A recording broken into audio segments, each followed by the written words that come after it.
So I decided that I wanted to do a Titanic tag. I'm new to the whole YouTube tag thing, but I looked and there were only, I think, like 3 people who had done a Titanic tag, and they were 2-3 years old, so I decided to kind of make my own. A lot of them are the same questions that I saw in the other ones, but I made a couple new questions too. So the reason I'm doing this is because Titanic is my favorite movie in the whole world. I've seen it 161 times as of a couple days ago, and 11 times in theaters between the original release and the re-release. And I just wanted to kind of share my Titanic love. And I don't know, people really don't ask me these things usually, like we don't talk about a lot of these things, so I thought, you know, what the heck, why not? So number 1 for my Titanic tag, and if anybody in the whole world wants to do this, feel free. I'm gonna post the questions in the about section down there. So okay, so number 1 is favorite scene. My favorite scene is probably the flying scene. I think that's the one I get most excited about coming on. So yeah, probably this flying scene, just because, I mean, it's so beautiful and it's got such a great story with the filming that they were, because they had actually built the ship at 90%. They had built, you know, a replica ship for the sets at 90% of the original scale. And so they did, it is a composite of, like, you know, green screen and all that, but a lot of it is actually them with the sunset in the background and rushing to get it done because the sunset was so pretty that day. So anyway, the whole background of that scene too, I just love the flying scene. I love the third party class scene, the third class party scene, that would be it. The third class party scene where they dance and all that. I love that because I think that that was a really poignant moment for Rose too. I think there was decision made there. So she made a lot of decisions about Jack and all that over the course of the film, over the course of the days that they knew each other, but I think that was kind of a turning point. And let's see, favorite soundtrack song. Now there are 2 official soundtracks. One was released obviously with the movie, the original soundtrack, 15 tracks, and then the Back to Titanic was released the following August, right around the time it was being released on VHS. So that's called Back to Titanic, and I think that one had 16 or 17 tracks. So anyway, between those 2, they were re-released also last year with some period music of the time and all that, remastered. I think my favorite on the first one is probably, if we're not counting My Heart Will Go On, because that is my favorite song of all time. I think if we're talking just score, I'd probably have to say Hymn to the Sea, which is number 15. That's the big one that I think people would recognize. That's like the theme one, and it's just very haunting. And when the remastered came out, I said to my friends who I'd like passed on the CD to, I think it was the first CD I had bought, like actual physical CD I had bought in many years, and I passed it on and I said, just put in your headphones, turn on Hymn to the Sea, and just listen, because the remastering was so amazing. And that was the first song that I went to test the remastering and all that. I think that one's probably my favorite song. Southampton, number 3, is also really, really good. It's a very majestic sound. It's the song that comes on after My Heart Will Go On ends in the credits. So if you watch the credits long enough, you'll hear Southampton. But I think those are probably my 2 favorites from the first soundtrack, besides My Heart Will Go On. From the second soundtrack, Back to Titanic, again, My Heart Will Go On with dialogue is really cool. But I would have to say probably Alexander's Ragtime Band. That song instantly makes me think Titanic. Da da da da da da da da da da da. That's Alexander's Ragtime Band, and the band plays that as one of the songs, like when the ship is sinking, they're playing that song. Third Party, Irish Party, and Third Class is another really fun one, and we dance to that one in my family. We do like the, you know, kind of how Rose injected. So that one's really fun. Titanic Suite, again, is beautiful. It's the first one. It's like 20 minutes long on Back to Titanic, and it's James Horner, and you can hear James Horner, you know, like you know his movies, you know when he has scored a film, and it's very James Horner and it's very Titanic. So let's see, favorite character. My favorite character is probably Rose, the main character. I think that her, you know, I get irritated when people make fun of Titanic or think that it's not deep or that it's, you know, this, that, or the other, because I think it really is deep, and it gets deeper as I get older. and there's more things that I notice or that I think about or that I really ponder, that I really think about, or that strikes me when I watch it now, or about the characters and this and that. I think Rose's transformation over the course of like 3 days is just amazing. And then being thrown into the disaster situation. I mean, she meets Jack. They have a couple whirlwind days, kind of, and then she's, you know, it's life or death. I don't know. I just think her whole journey was really quick in a really believable kind of way, because it just had to go quickly. It had to, you know, she didn't have Jack for long, and this and that. But I think about a lot of these things. I think about like the depth, and I think about like the moments where she really had to take that deep breath and, you know, make it count. And so I think Rose is probably my favorite character. I really love all the characters, though. I mean, my next question here is who's my least favorite character? And that's even hard. Like, that's hard because I would have to say my least favorite character is probably Cal, like, as a human being. But as a character, or maybe his valet, Spicer Lovejoy. But I think as a character, I love him. And as a character, I love her mother, because you see the backstory with the mother and how they're broke and she has to marry Cal, or, you know, they're going to be paupers. And I like that whole backstory. I think Cal's got a lot to him when you really investigate how Billy Zane played him when the ship was sinking. And he did look for Rose. I mean, I'm not totally sympathizing with Cal, but I don't think that he's a one-dimensional villain either. So I really like him as a character, and I like Ruth as a character too, just because you kind of, in the corset tying scene, you really kind of get a grasp for what's really going on behind the scenes and why it's so important that she marry Cal. And you know, would Ruth be understanding of Jack in a different situation? I don't know. I mean, first and third class, that's a pretty big distinction. So, you know, would she have ever been okay with it? I don't know. But anyway, I really love them as characters. I pretty much love everybody, you know, as a character. I mean, the personalities, some of them are like not so great, you know, Cal and all that. But I think Officer Lightoller was portrayed a little bit coldly for, you know, considering he's a historical person, and he did a lot of good. He was the senior most surviving officer, and he did a lot of good that night, you know, on the collapsibles and freezing to death with a bunch of people, and they managed to survive. And he facilitated that. I think he was portrayed a little harshly in the movie.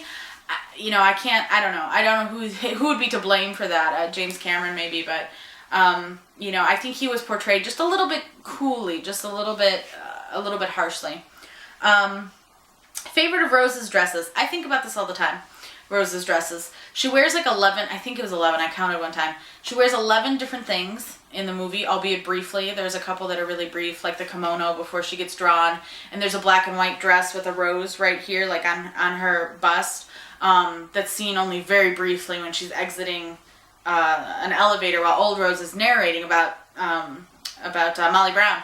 So I would have to say, my favorite is probably the flying dress, because I love greens and blues so much, and that one is just like with her shawl and everything with the blowing in the wind. I think the blue one's probably my favorite.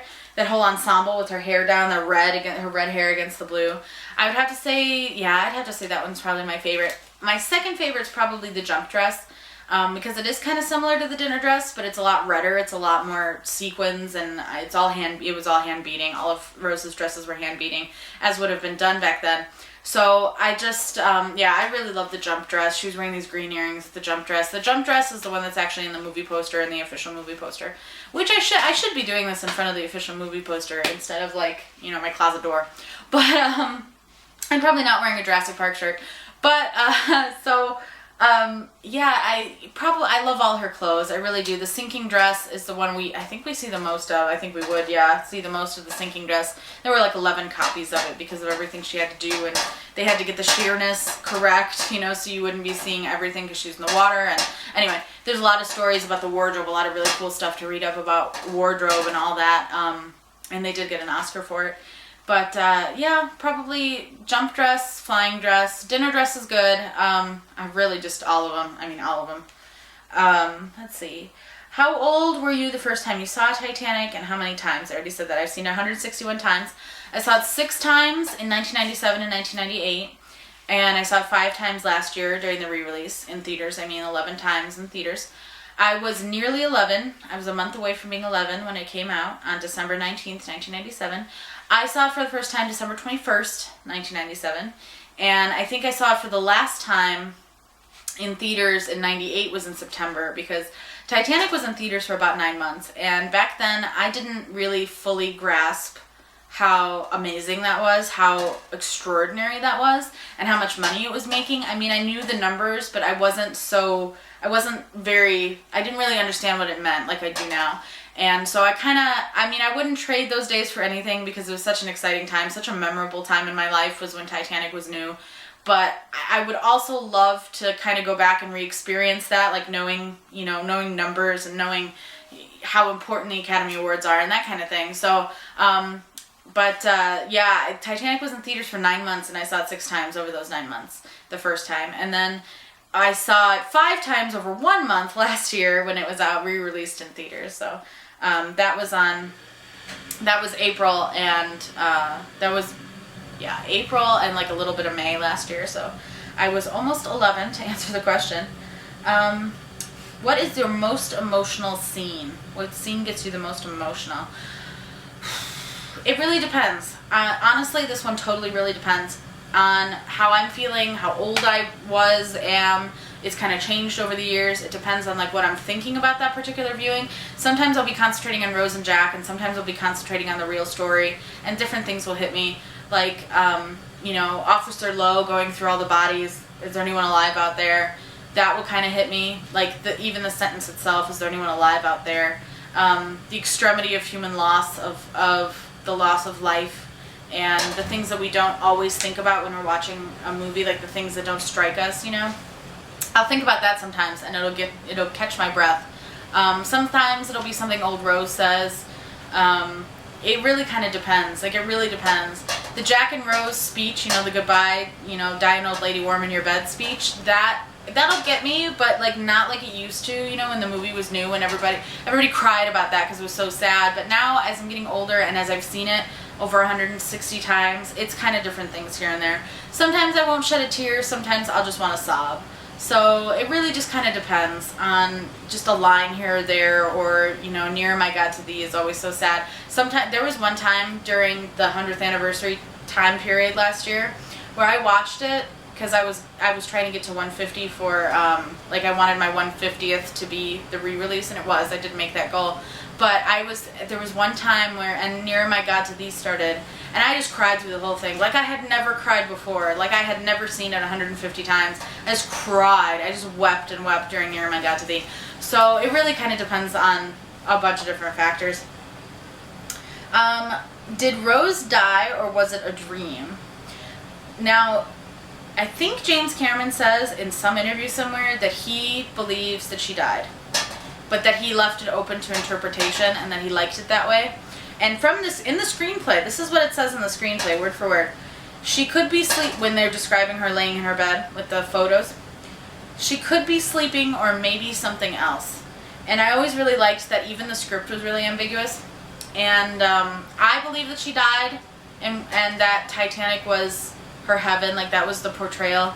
And the dress is called, the white dress that she wore, it's the same pattern as her dinner dress, it's just white. And it's called the heaven dress, and I don't know if that's just like a fan thing or if that's a real thing. I think I forget, some interview I heard, I think somebody actually called it the heaven dress. Maybe it was like a behind the scenes featurette or something. But I like to think of it as her heaven. And there have been jokes going around about where's her husband that she was married to for decades and her children and all that.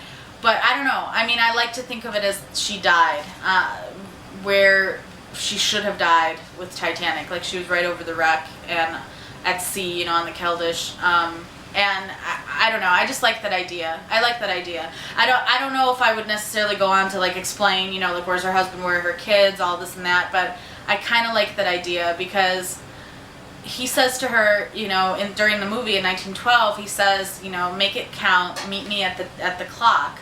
And then I'm actually going to get emotional now.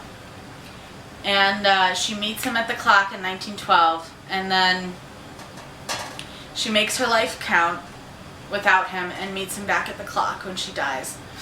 So I really like that notion. So that's kind of my support as to why I think it's her heaven.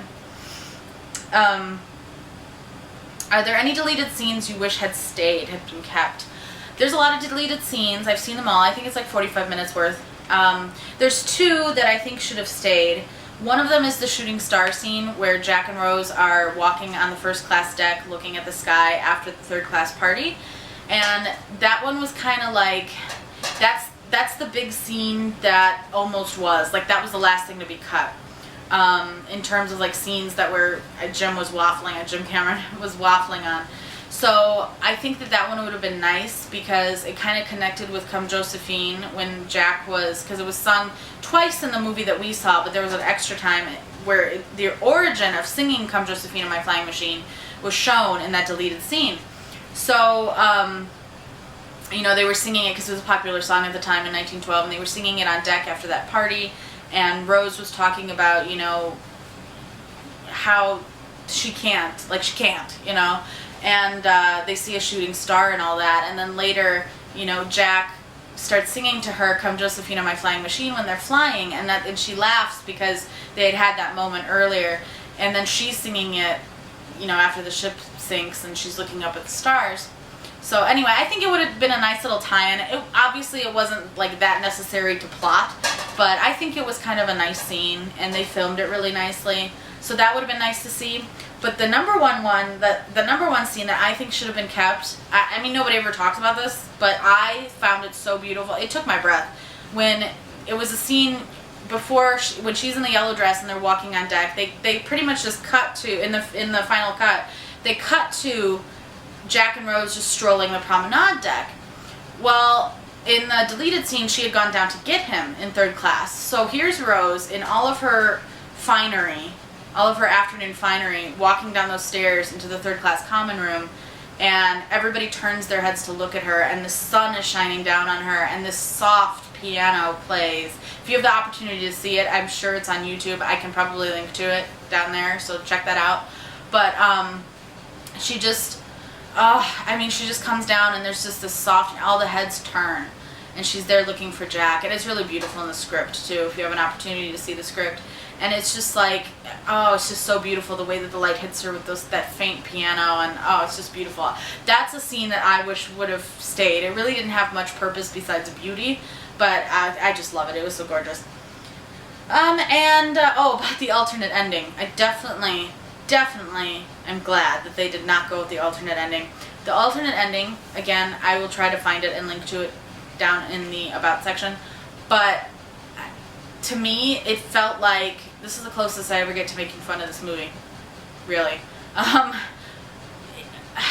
It felt like SNL was doing like a cold open of the Titanic ending. Like, that's how the alternate ending felt. So thank God that thank God above, that James Cameron went with the ending that he did, because it was absurd. Brock, you know, and Lizzie were confronting Rose on the stern of the ship. It just felt very soap opera. It was awful. It was awful. So I'm really glad that they went with the original ending, like the ending that we saw. I'm really glad. Favorite aspect of the history of the ship? That's a hard one. I'm saying this like I didn't write the questions, right? I would have to say that my favorite aspect, I mean, obviously the human stories and like hearing all the stories and how there are 2,200 stories, you know, but I love the architecture of the ship. I love seeing cross sections, seeing what the rooms were like, and knowing all the decks and what was on the decks and how you'd get from here to there. The deck plans and all that have always really interested me. So probably that part, like her construction, all of that, like that architectural kind of construction part of Titanic has always interested me. The clothes, the era, first class, obviously. Grand Staircase is my favorite part of the ship. And so probably, yeah, like all the architecture, all the putting together, all the little stuff like that is probably my favorite of the history. That's our clock. If you were on the Titanic, which class would you be? Realistically, third. Let's just say that. Realistically, third.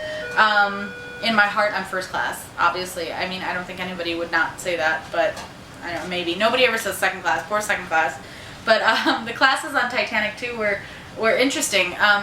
in terms of the other ships of the day, because Titanic was so luxurious that first class was like super first class, and people who might have been in first class on other ships were now in second class on Titanic. So that I always thought was interesting, that second class was like first class on other ships. And my last question, what does Titanic mean to you? Titanic to me is history. It's my own history. It's a historical event that ties directly into my life in such a fashion. It is so woven together since I was 11 years old that I can't even distinguish, I can't distinguish Titanic and me since 11 years old. It's just so interwoven. It's my sister, it's my family, it's years and years and years of watching Titanic, of loving it, of catching new things, of reading about it. It's a 300 item collection. It's a part of me that goes beyond my love of film, although it inspired my love of film. I have loved movies since I was a little teeny tiny kid. Jurassic Park was actually my favorite movie before Titanic. So it wasn't my original movie that I loved, but it was the movie that it just, I don't know, it made me want to write. It made me want to make things. It made me want to... Jim Cameron was just, he's still, to me, he's just one of my... I just love him. I'm such a big fan. And it just, I don't know, the whole thing is, it means my life. It means connection. It means friends made. It means long conversations and laughter and tears and it's such a part of me that I will go to my grave with Titanic. It's just such a part of me. And I know there are probably people out there, if anybody should happen to stumble upon this and still be watching who doesn't understand, I know I probably sound insane. But I know that there are others of you out there who do understand. It's hard to articulate, but it's just such a... It's like it was part of the grand plan for my life, for Titanic to come into it. And so it's just so interwoven into my life that it's just... I've grown with it. It's just everything. It's like... I know I really sound kind of crazy even to myself right now, but it's always been there. It's always been there. And it's like a warm friend, and it just means a lot of things. It means my whole life was changed through the course of Titanic in terms of relationship wise with a lot of people and things like that. So it just it formed my whole life. I was 11.